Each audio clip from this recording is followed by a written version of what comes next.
Hey, what's up, everybody? This is Joe Simpson, and I have a camera review for you today. It's not going to be real long. It's going to be very short, so stick with me. Check it out. GX85 Lumix.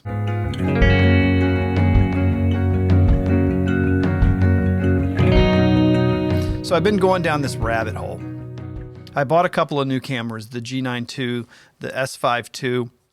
Love these cameras. They do everything. I don't need anything. I need nothing from these two cameras. They leave me wanting nothing except something a little more portable. So I've been looking at some of these compact cameras. I mean, I've looked at the GM1, the GX1, the the GR2 from Ricoh. I've looked at, you name it, the Sony RX100s, all the different cameras that are out there. I'm trying to make sense of what it is I'm going to buy. So what I decided was I was going to get something that's going to stay in the Micro Four Thirds line. So that really opened the door to quite a few cameras, but one that I landed on because it was so feature rich was the GX85. So I found this GX85 on OfferUp for $400, and I paid shipping and got it shipped to my door for $420. It came with a lens, and this is it. It's basically a GX85 with a 12 to 60 Lumix G lens. It's a f3.5 to 5.6.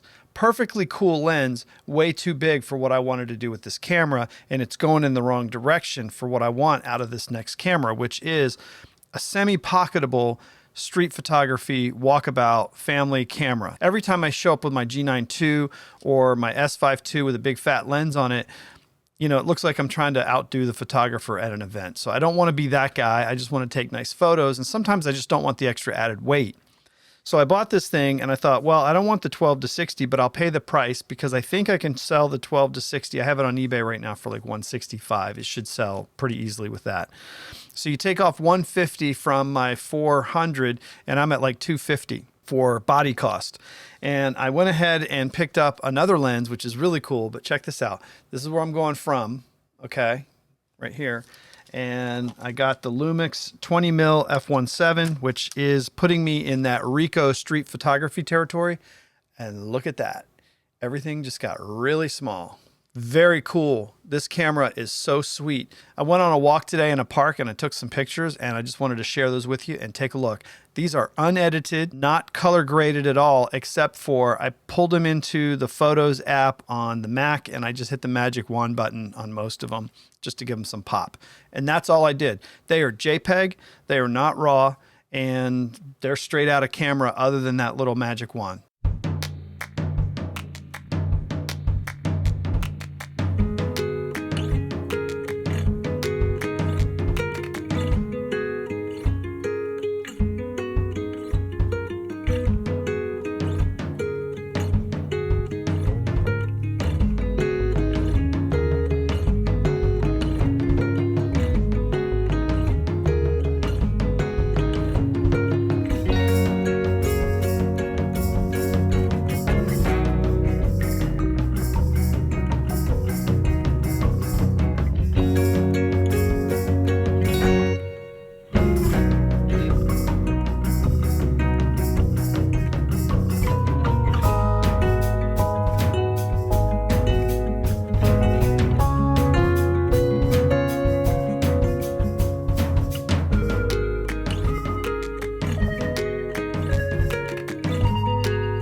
As you can see, takes a gorgeous picture.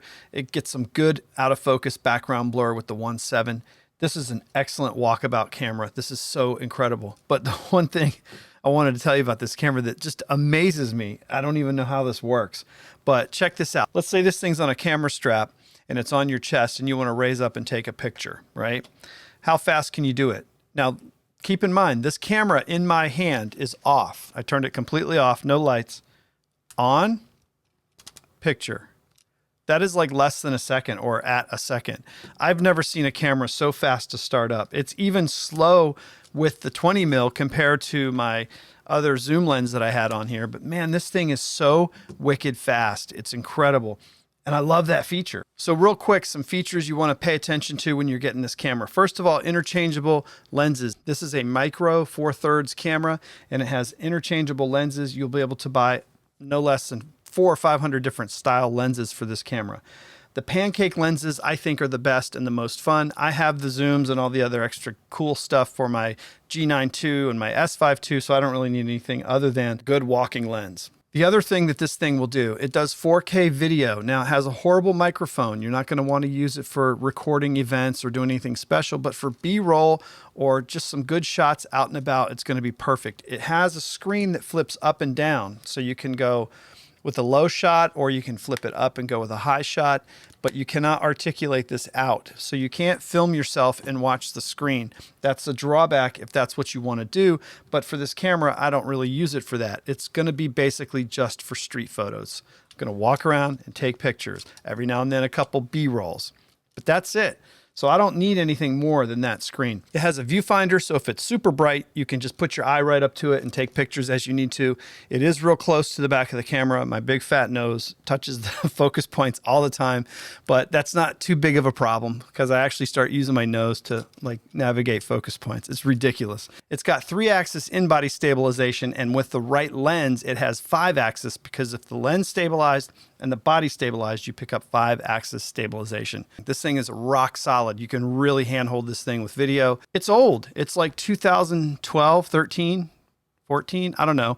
I had a G7. It was very similar in the way that the format and everything was laid out. It doesn't have an anti-aliasing filter on the sensor, which makes it sharper, I think, because it's not softening anything, but you're going to maybe deal with some moire with that.